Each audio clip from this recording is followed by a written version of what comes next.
샬롬. 샬롬. 우리 예수님 부활하셨습니다.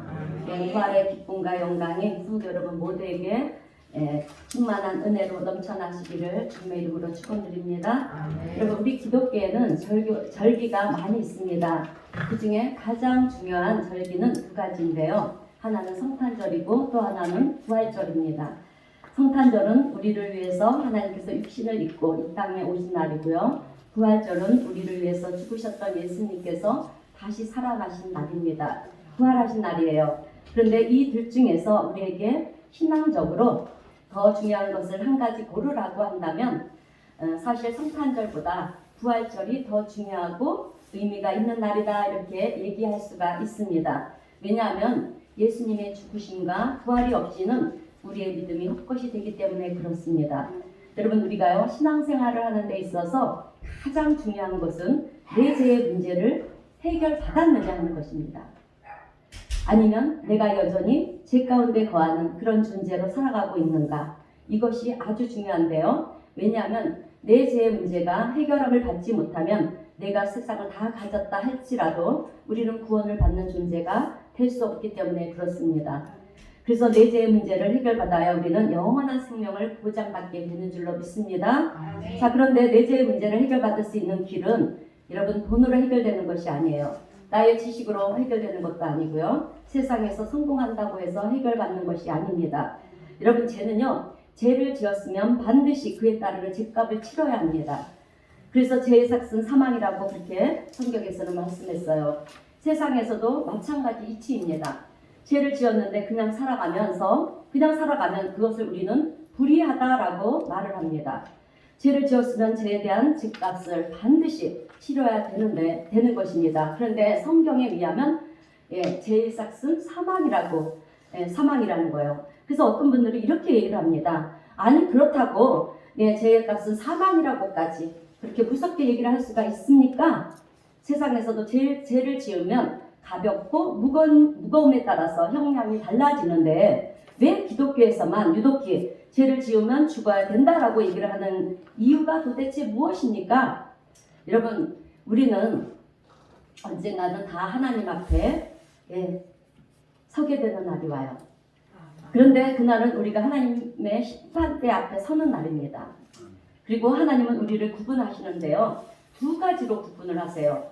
죄가 있느냐 없느냐, 제 문제가 해결된 의인이냐 아니냐, 죄인이냐 의인이냐, 이렇게 둘 중에 하나로 구분을 하신다는 것입니다. 적당한 죄, 큰 죄, 작은 죄, 이렇게 구분을 하지 않으시고요. 그렇기 때문에 여러분, 죄의 삭은 사망인데요, 그 죄가 크든 작든 상관없이 우리는 다 죽을 수밖에 없다는 거예요. 없다라고 하는 것을 우리는 알아야 된다는 것입니다. 그래서 우리는 내 죄의 문제를 해결받기 위해서는 반드시 죽어야 되는데, 여러분, 이 세상에서는 그 누구도 나를 대신해서 죽어줄 사람이 없어요. 그렇기 때문에 이 땅에 구원받을 사람은 한 사람도 없다는 거예요. 그래서 우리의 하나님께서는 우리를 구원하시기 위해서 죄가 없으신 예수님을 이 땅으로 보내셔서 십자가에서 죽으심으로 말미암아 우리의 죄가 사함을 받게 된 것입니다. 여러분, 구약 성경은 이 원리를 우리에게 잘 소개해주고 있어요. 그래서 구약 시대 때 제사의 가장 중요한 원리가 무엇이었냐면 제사함의 원리였습니다. 그래서 우리가 잘 아는 대로 구약 시대 때는 내가 죄를 지으면 어떻게 했느냐 하면 어린 양 중에 흠없고 점없는 깨끗한 양, 제일 순전한 양, 온전한 양을 성막으로 가지고 갑니다. 그리고 그 성막에서 이제 제사장이 보는 앞에서 내가 가지고 온 그 양 머리 위에 이렇게 손을 얹어요. 손을 얹게 됩니다. 그러면 내 죄가 그 손을 통해서 이제 양에게 전가가 되는 거예요. 그랬을 때 제사장은요, 사정없이 그 양을 죽입니다. 그리고 배를 갈라서 내장을 다 긁어내고요. 그리고 각을 떠서 제단에 올리고 불을 지핍니다. 그리고 불을 지폈을 때 제물이 타는 연기가 하늘로 올라가게 되지 않습니까? 그것이 하나님 앞에 향기로운 제물이에요. 향기로운 제사가 되는 것입니다. 이렇게 구약시대 때는요, 그런 제사를 통해서 내가 제사함을 받게 되었어요. 그런데 이스라엘의 제사에서 가장 중요한 내용은 회개에 있다는 거예요. 제사함에 있다는 것입니다. 그런데 이런 구약에서의 제사는요, 신약 시대에 우리 예수님을 통해서 우리의 죄를 사하기 위한 하나의 예표라는 것입니다. 여러분, 이스라엘 백성들은 나라를 잃고요, 이방 나라의 포로가 되어 절망 가운데 살았습니다. 그래서 이스라엘 백성들은 언젠가는 힘 있는 메시아가 나타나서 자신들을 이방인의 압제에서 구원하여 줄 것이고 또 자유를 줄 것이고 다윗 왕이 다스렸던 그런 번성한 나라로 다시 세워줄 것이다. 그렇게 기대를 하면서 큰 희망을 가졌어요. 그런데 성경을 보면 예수님이 이 땅에 오시기 수백 년 전에 예언자였던 이사야 선지자는요, 이사야 53장에서 앞으로 나타날 메시아에 대해서 이스라엘 백성들이 꿈꾸던 그런 정치적이고 군사적인 힘을 가진 메시아가 아니라 이사야 선지자는 자기가 예언한 말씀 속에서 어떻게 말을 했느냐면 우리의 죄를 대신 짊어지시고 죽음의 길을 가야 되는 어린 양과 같은 존재로 그렇게 묘사가 되고 있어요. 예, 여러분, 어린 양이 뭡니까? 구약시대 때 제사에서 나 대신 죽어야 될 흠없는 어린 양, 어린 양을 말하는 거예요. 그래서 세례 요한도 예수님을 처음 보았을 때 뭐라고 얘기를 했냐면 요한복음 1장 29절의 말씀을 보면 우리 함께 요한복음 1장 29절 말씀 뒤에는 요한복음 1장 29절 다 함께 읽어보겠습니다. 시작. 보라, 세상 죄를 지고 가는 하나님의 어린 양이로다. 아멘. 여러분, 그런데요, 놀라운 것은 이 모든 성경이 구약시대의 제사와 또 이사야 선지자의 예언과 앞으로 나타날 메시아를 어린 양으로 묘사하고 있는 것, 이런 것들이 결국은 예수님께서 오셔서 우리를 대신해서 죽으심으로 말미암아 우리를 죄에서 구원하시기 위해서 오시는 메시아다라고 하는 것을 우리에게 가르쳐주고 있다는 것입니다. 그리고 예수님은 실제로 이 땅에 오셔서 여러분 우리를 대신해서 우리의 모든 죄짐을 짊어지시고요, 십자가에서 죽으셨습니다. 그래서 구약 성경이나 신약 성경에서 얘기하고 있는 내용들을 보면 일맥상통하다는 거예요. 어떻게 이렇게 정확하게 마치 짜맞춘 것처럼 성경의 이야기가 이렇게 정확할 수가 있느냐라고 하는 것입니다. 그런데 성경을 잘 알지 못하는 사람들은 누가 계획적으로 의도하고 구상을 해서 만들었기 때문에 맞는 거라고 말하는 사람들도 있어요. 그러나 여러분, 이것은 성경을 모르는 사람들의 얘기입니다. 여러분, 지금 우리가요 가지고 있는 이 성경책은 약 1000년에서 1500년을 추정하고 있는데요, 1000년에서 1500년의 그런 세월 동안에 약 40여 명이 시대를 달리하고요, 지역을 달리하고 생각을 달리하는 저자들이 여러분 성령의 감동을 따라서 기록한 책들을 모아놓은 것입니다. 그런데 성경을 보면요, 이야기하고 있는 내용들의 주제가 일맥상통하다는 것입니다. 예수 그리스도 오실 메시아를 소개하고 있는 것이 바로 성경이라는 거예요. 그러면 왜 메시아 예수님이 오셨느냐? 우리를 죄에서 구원하기 위해서 오셨다. 이것이 성경의 주제라는 것입니다. 그래서 예수 그리스도가 십자가에 달려 죽으심으로 우리가 구원을 받은 것입니다. 그래서 성경의 메시지를 한 단어로 이야기한다 그러면 예수님입니다. 예수 그리스도가 성경의 주제라고 하는 거예요. 자, 그래서 예수님이 죽으심으로 우리가 구원을 받았습니다. 여러분, 이것이 우리가 전하는 복음이에요. 그래서 우리는 이 복음을 복된 소식, 기쁜 소식이라고 얘기를 합니다. 자, 그렇기 때문에 우리가 신앙생활을 하는 데 있어서 가장 중요한 것은요, 예수님의 대속의 죽으심이라는 거예요. 예수님이 죽으시지 않으시면 여러분 우리와는 아무 상관이 없게 되는 것입니다. 그렇게 되면 우리는요 여전히 죄 가운데 살아가는 존재가 될 수밖에 없고요, 구원을 얻을 수 없는 그런 존재로 살아갈 수밖에 없는 것입니다. 또한 예수 그리스도의 죽음이 없이는 여러분 우리가요 하나님께로 나갈 수 있는 길도 없다라는 것입니다.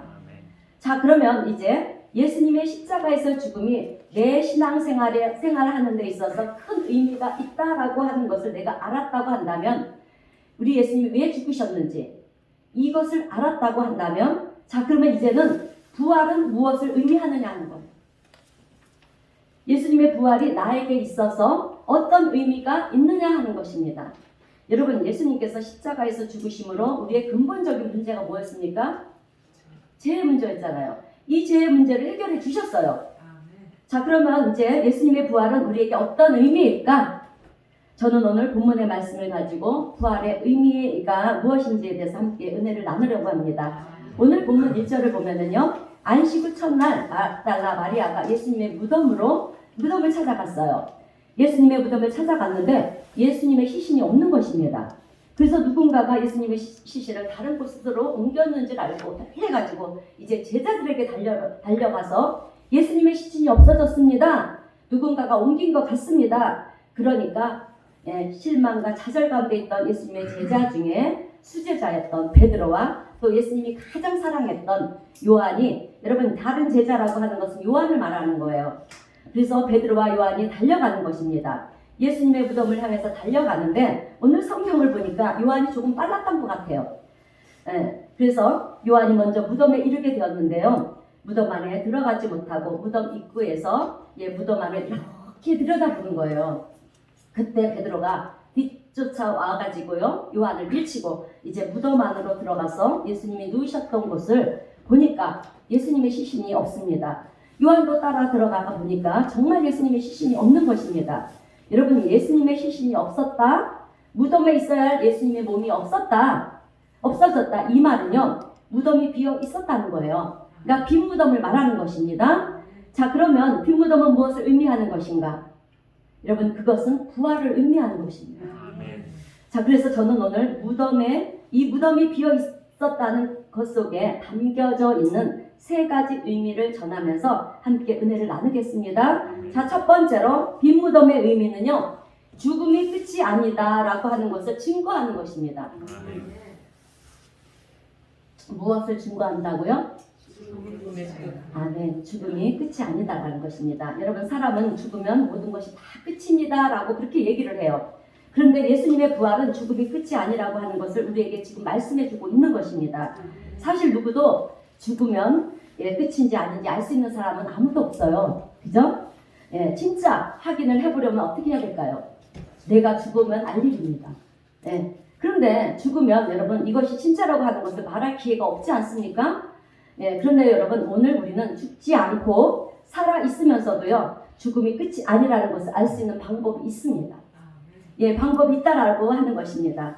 여러분, 하나님은 당신의 존재와 영원한 나라가 존재한다는 근거를 하나님이 창조하신 이 세계 속에 담아두셨다고 말씀하셨어요.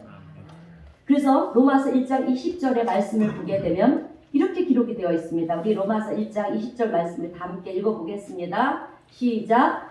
창세로부터 그의 보이지 아니하는 것들 곧 그의 영원하신 능력과 신성이 그가 만드신 만물에 분명히 보여졌으니 그러므로 그들이 핑계하지 못할지니라. 아멘. 여러분, 하나님은 당신 창조하신 모든 만물 속에 당신이 살아있음을 만물 속에 담아두셨다는 거예요. 그래서 우리가 몰랐어요, 그렇게 핑계하지 못하게 하셨다는 것입니다. 여러분, 이 얘기는요, 우리가 자연을 볼 때, 여러분, 자연을 보면 어떻습니까? 아름답잖아요. 신비롭기도 하고 또 자연의 위대함을 우리가 보지 않습니까? 그래서 우리는 경외심이라고 하는 것이 생겨요. 여러분, 하나님은 천지를 창조하시면서 그 안에 하나님의 거룩한 신성이 있다라고 하는 것과 또 하나님의 존재가 살아계시는 분이라고 하는 것에 대한 그런 신성들을요, 담아둬서 우리로 하여금 자연을 보게 될 때 어떤 신적인 존재에 대한 이 경외감을 느끼도록 만들었다는 것입니다. 그래서 우리가 우주 만물을 보면서, 자연을 보면서 여러분, 하나님의 창조세계의 아름다움만 보는 것이 아니라 이제는 대자연 앞에서요, 하나님에 대한 경외감을 느껴야 합니다. 아멘. 여러분, 고린도전서 15장을 보면 이제 사도 바울이 부활에 대해서 말을 하는데 이렇게 고백을 합니다. 고린도전서 15장 51절에서 52절 함께 읽어보겠습니다. 시작. 보라, 내가 너희에게 비밀을 말하노니 우리가 다 잠잘 것이 아니요 마지막 나팔에 순식간에 후련히 다 변화되리니 나팔 소리가 나면 죽은 자들이 썩지 아니할 것으로 다시 살아나고 우리도 변화되리라. 아멘. 그러면서 사도 바울은요, 고린도전서 15장 44절에서 육의 몸으로 심고 신령한 몸으로 다시 살아나나니 육의 몸이 있은즉 또 영의 몸도 있느니라, 이렇게 기록하고 있는 것을 우리가 보게 됩니다. 자, 그러면 사도 바울이 이렇게 고백할 수 있는, 확신을 가지고 말할 수 있는 이유가 도대체 뭐냐고 하는 거예요. 그래서 우리는 이렇게 질문을 해봅니다. 사도 바울, 당신이 어떻게 이 비밀을 압니까? 육신의 몸이 있고 신령한 몸이 있는 것을 당신이 어떻게 안다고 이런 얘기를 합니까? 이렇게 우리가 질문해 봐요. 여러분, 사도 바울은 이 세계에 직접 갔다 온 사람입니다. 그래서 고린도후서 12장 2절과 4절 말씀을 보면 자기에 대해서 이런 고백을 해요. 고린도후서 12장 2절과 4절 말씀을 우리 함께 읽어보겠습니다. 시작. 내가 그리스도 안에 있는 한 사람을 아노니 그는 14년 전에 셋째 하늘에 이끌려 간 자라. 그가 낙원으로 이끌어 가서 말로 표현할 수 없는 말을 들었으니 사람이 다 이르지 못할 말이로다. 아멘. 여기서 내가 그리스도 안에 있는 한 사람을 아노니 이 말은요, 사도 바울 자기를 말하는 거예요. 그리고 셋째 하늘에 이끌려 간 자라 이 말은요, 높은 하늘에 이끌려 갔다는 것입니다. 여러분, 사도 바울은 높은 하늘로 이끌려 가서 너무나도 신비로운 체험을 합니다. 체험을 하고 왔다고 그렇게 말을 하고 있어요. 여러분, 세상 그 어떤 종교도 경전도요, 여러분 죽음 이후에 대해서 많은 얘기를 하지 않습니다. 그러나 성경은 죽음 이후에 대해서 굉장히 많은 이야기를 해요. 유독 성경에서만 죽음 이후에 대한 이야기들을 많이 하고 있는 것을 우리가 보게 되는데요. 그 이유가 뭐냐면 죽음 이후의 삶이 있기 때문이라는 것입니다. 그래서 죽음 이후의 삶이 중요하기 때문에 성경에서는 계속해서 죽음 이후의 삶에 대해서 얘기를 하고 있는 거예요. 그래서 우리 예수님도 심판에 대해서 얼마나 많은 얘기를 하셨는지 몰라요.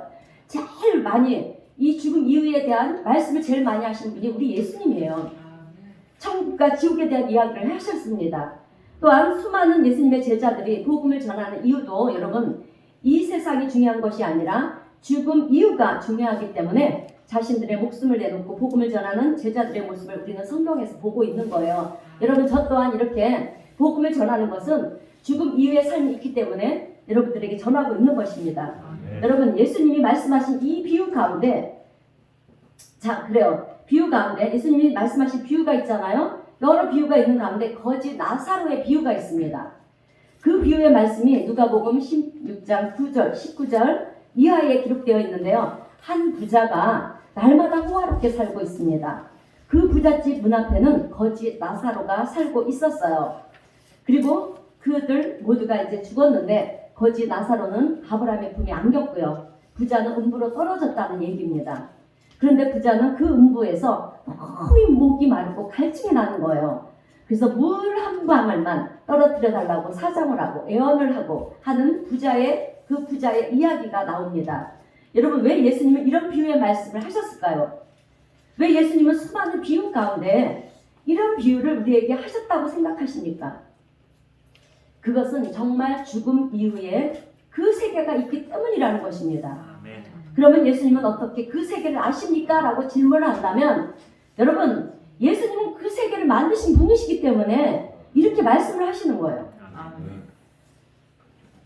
여러분, 죽음 이후에 그런 세계가 없다고 그러면 예수님이 이 땅에 오셔서 우리를 대신해서 죽으실 일이 없어요. 죽으실 이유가 없습니다. 그것이 살리실 일이기 때문에 예수님이 이런 이야기를 하시는 것이고요. 우리를 겁주기 위해서 예수님께서 이런 얘기를 하시는 것이 아닙니다. 그러므로 오늘 우리 성도님들은 죽으면 절대로 끝이 아니라는 사실을 분명히 깨달아 아시는 우리 성도님들이 되시기를 주님의 이름으로 축원드립니다. 자, 여러분, 우리 예수님은 실제로 죽었다가 사흘 만에 부활하심으로 죽음이 우리 인생을 전부, 인생 전부를 끝내버리는 중창력이 아니다라고 하는 것을 보여주셨어요. 그렇기 때문에 오늘 우리는 부활의 사실을 확신하면서 이 세상의 소망을 둔 자가 아니라, 여러분, 우리는 천국의 소망을 둔 자들이에요. 영원한 나라 천국의 소망을 두고 살아가야 할 줄로 믿습니다. 자, 두 번째로 여러분, 빈무덤의 의미는 사탄의 권세가 완전히 꺾였다라고 하는 것을 의미합니다. 여러분, 우리에게 가장 원수는 무엇인지 아십니까? 네, 사탄 마귀예요. 눈에는 보이지 않아요. 눈에는 보이지 않지만 늘 우리를 죄짓게 만들고요. 우리를 죽이고 멸망시키고 결국에는 우리로 하여금 하나님의 사랑에서 멀어지게 만들고 또 구원받지 못하는 존재가 되게 해서 자기들이 망할 때 우리도 같이 망하게 하는 존재가 되도록 하는 것이 바로 여러분, 마귀 사탄의 계략이라고 하는 것입니다. 여러분, 사탄은요, 억울하다는 거예요. 원통하다는 것입니다. 왜 나만 죽어야 되느냐는 거예요. 그래서 하나님이 구원하시고자 하는 저 인간들을 내가 다 끌고 가서 같이 죽어야 되겠다. 그래서 우리를 공격하기 위해 수많은 무기가 사탄에게 있습니다. 전략도 있어요. 그래서 사탄 마귀가 우리를 죽이고 멸망시키려고 덤벼들면 여러분 넘어지지 않는 사람이 없습니다. 베드로전서, 그래서 베드로전서 5장 8절의 말씀을 보게 되면, 베드로전서 5장 8절 말씀 우리 다 함께 읽어보겠습니다. 시작. 근심하라 깨어라 너희 대적 마귀가 오는 사자같이 두루 다니며 삼킬 자를 찾나니. 아멘. 자, 여러분, 우리의 원수 마귀가 굶주린 사자처럼 여러분 삼킬 자를 두루 찾아다닌다는 것입니다.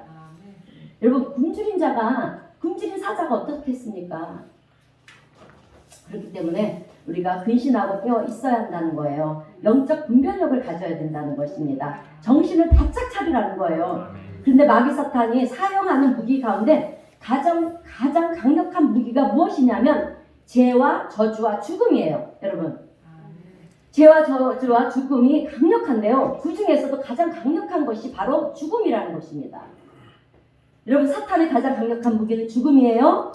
그래서 사탄은 예수님도 자기가 죽여버리면 하나님이 하시고자 하는 일이 다 무너질 것이다, 이런 생각을 한 것입니다. 그래서 처음에는 어떻게 합니까? 예수님을 시험하지 않습니까? 유혹을 해요. 세 가지를 가지고 예수님을 유혹을 했어요. 근데 예수님이 안 넘어가는 거예요.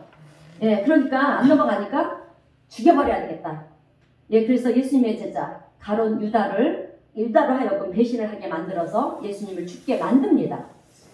자기의 강력한 무기인 죽음으로 말미암아 예수님의 사역을 꺾어버리려고 했지만, 그러나 여러분, 우리 예수님은 사망 권세를 깨뜨리시고요, 부활하심으로 그 죽음의 세계까지도 무너뜨려 버리셨습니다. 여러분, 마귀가 하는 일은요, 우리를 공격하는 거예요. 우리를 공격해서 죽게 만드는 것입니다. 그런데 육신의 죽음뿐만이 아니라 여러분, 우리의 영적인 죽음까지도 파멸시키는 것이 바로 마귀 사탄의 일이라는 것입니다.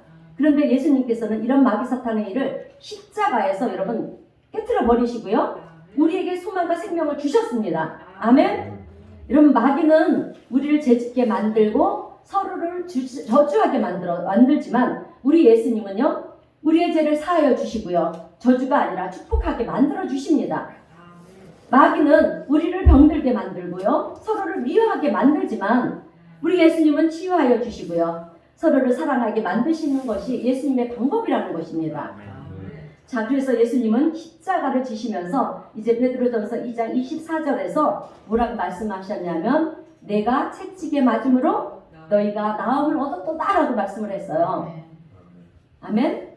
자, 병들어 죽는 것이 아니라 우리가 예수 그리스도를 믿는 믿음으로 치유를 받으라는 거예요. 예수를 믿고 치유를 받으라는 것입니다. 사망에서 생명으로 옮겨지라는 거예요. 여러분, 사탄 마귀는 우리를 공격해서 세상 살아가는 것을 어렵게 만들어요. 그래서 실패하게도 하고요, 좌절하게도 하고 절망하게 우리를 만들어 버립니다. 그러나 우리 예수님은 세상을 이기게 만드셨어요. 그래서 우리를 희망과 소망이 넘치는 삶을 살게 하시는 것입니다. 여러분, 마귀 사탄을 생각하면 여러분 답이 없어요. 절망뿐입니다. 그러나 예수님을 바라보면 여러분 답이 있습니다. 아멘. 그래서 예수님이 해답이라고 하는 것을 우리는 알게 돼요.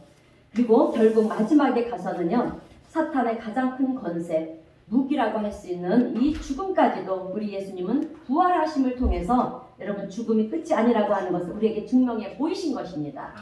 그래서 우리 예수님은요, 철저하게 처음부터 끝까지 다 마귀를 멸하시는 일을 했다는 것입니다. 여러분, 아담과 하와가 죄를 짓지 않습니까? 범죄했을 때 아담과 하와를 유혹했던 뱀을 향해서 하나님은 저주를 하셨어요. 저주를 하시면서 뭐라고 말씀하셨냐면, 창세기 3장 15절 말씀입니다. 우리 다 함께 창세기 3장 15절 말씀 읽어보겠습니다. 시작. 내가 너로 여자와 원수가 되게 하고 내 후손도 여자의 후손과 원수가 되게 하리니, 여자의 후손은 내 머리를 상하게 할 것이요 너는 그의 발꿈치 심하게 할 것이니라. 아멘. 여러분, 여자의 후손이 누구입니까? 네, 예수님이에요. 이것이 바로 십자가의 사건을 얘기하는 것입니다. 여러분, 예수님이 십자가에 달려 죽으셨습니다. 이것은 사탄이 여자의 후손이 되시는 예수 그리스도의 발꿈치를 상하게 한 거예요. 그래서 사탄 마귀는 자기가 승리했다고 그렇게 생각을 했습니다. 그런데 예수님의 부활하심을 통해서 마귀 사탄의 권세가 마귀의 머리를 밟아버린 거예요. 이 권세를 우리 예수님의 부활하심으로 머리를 밟아 버리신 것입니다. 그러므로 이 예언의 성취가 십자가에서 이루어진 것을 오늘 우리 성도님들은 깨달아 아시기를 주님의 이름으로 축원드립니다. 여러분, 예수님께서 부활하지 못하시고요, 십자가에서 죽으심으로 끝난다고 한다면 진정한 승리라고 얘기할 수가 없어요. 예, 부활하심으로 말미암아 마귀의 가장 강력한 무기인 이 죽음을 우리 주님이 깨뜨려 버리신 것입니다. 그래서 이제 우리는요, 인생을 살아가면서 더 이상 마귀 사탄의 공격에 대해서 두려워하지 말아야 돼요. 예, 두려워하지 마시고 이제부터 예수 이름으로 여러분 물리치셔야 됩니다.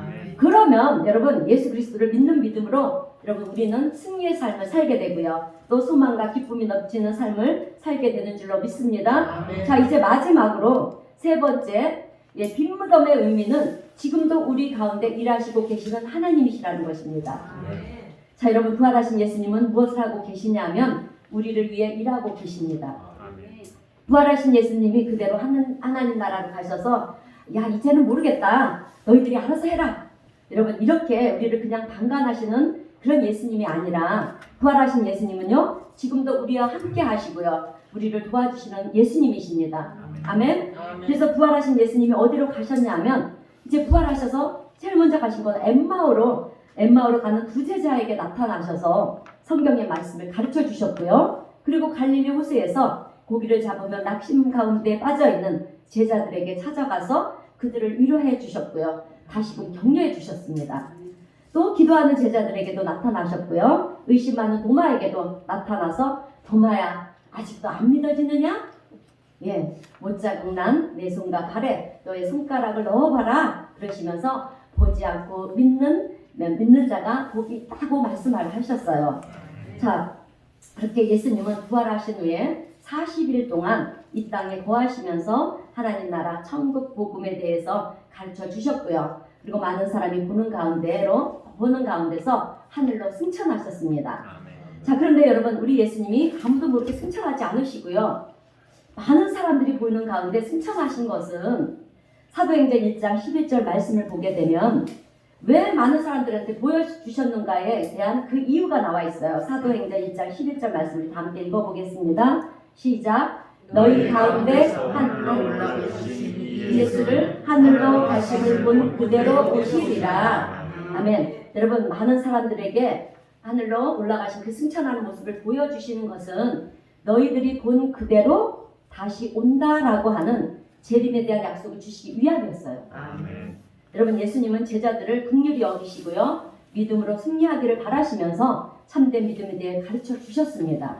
그런데 그 주님은 오늘 우리와도 함께 하셔서 우리를 가르쳐 주시고요, 또 우리를 붙드시고 우리가 넘어지려고 하는 우리를 붙잡아서 다시금 일으켜 주실 뿐만이 아니라 여러분 오늘 우리를 도우시고요, 우리를 응원하시고 힘주시는 참 좋으신 우리 예수님이신 줄로 믿습니다.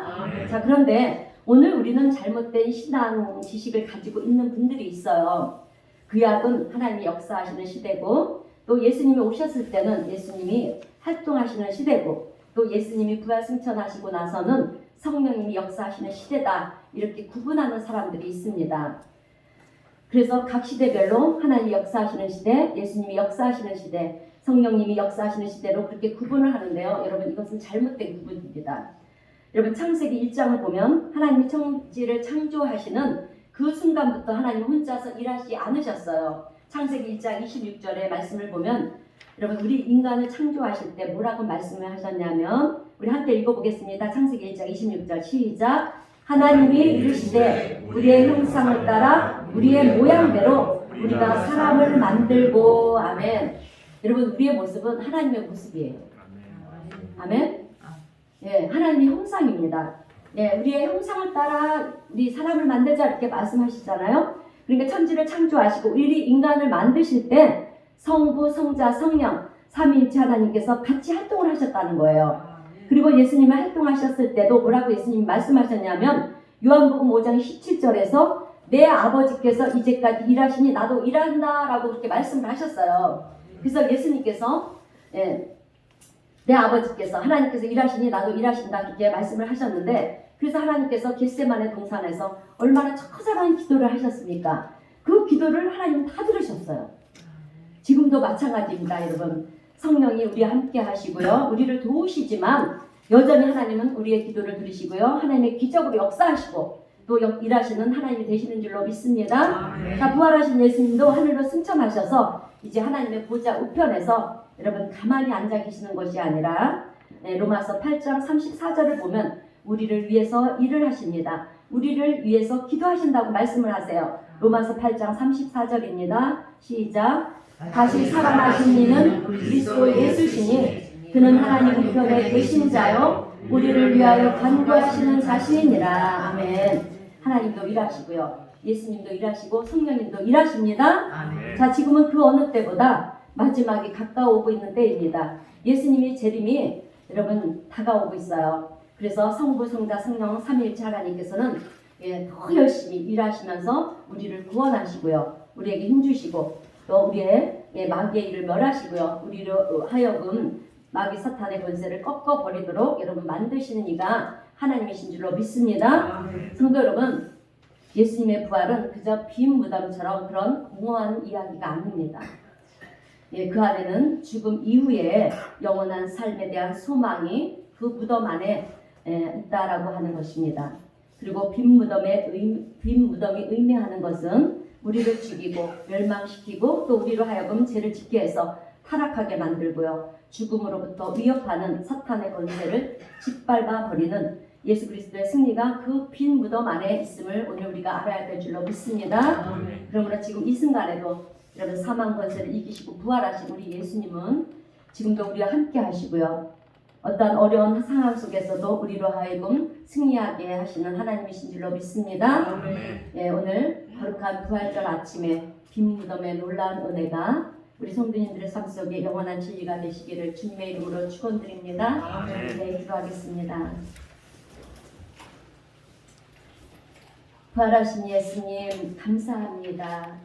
죄로 인하여 영원히 죽을 수밖에 없는 저희들을 구원하여 주시려고 십자가에서 죽으셨으나 장사한 지 3일 만에 사망 권세를 이기시고 부활하신 예수님은 오늘도 저희들과 함께 하시고 영원한 생명을 주시니 감사합니다. 오늘 주신 말씀을 통해서 부활하신 주님의 그 빈 무덤 속에 담겨있는 의미는 이 땅에서 우리 육신이 죽음이 끝이 아니라 죽음 이후에 영원한 삶이 있음을 다시금 알게 해주셨고 또 우리를 괴롭히고 멸망케 하며 죄를 짓게 하는 우리의 대적 원수 마귀 사탄의 권세가 완전히 꺾이고 소멸되었다는 사실 또한 알게 해주셨고 또한 부활 승천하신 예수님은 오늘도 우리를 위해 하나님의 보좌 우편에서 간구하며 일하신다고 말씀해 주셨습니다. 우리를 사랑하시는 예수님, 오늘 우리에게 말씀하신 부활하신 주님의 그 빈 무덤의 세 가지 의미를 주님 저희들이 잊지 않고 어떤 상황 속에서도 흔들리지 아니하고 낙심하지 아니하고 우리와 함께 하시는 임마누엘의 주님을 의지하며 믿음으로 승리하는 우리 모두가 되게 하여 주시옵소서. 또한 하나님의 말씀은 우리의 삶 속에 길이요 진리요 생명이라고 이라는 사실을 주님 저희들 늘 기억하면서 하나님 앞으로 가까이 나가는 우리 모두가 되어서 우리를 도우시고 또 우리를 붙들어 주시고 힘주시는 주님과 늘 동행하면서 주님의 기쁨이 되고 영광이 되는 복된 삶들이 될 수 있도록 오늘 우리 모두에게 은혜를 베푸시고 축복하여 주시옵소서. 축복하심을 감사드리오며 부활의 주님을 찬양하며 예수님의 이름으로 기도하옵나이다. 아멘. 찬송가 165장 함께 찬송하겠습니다.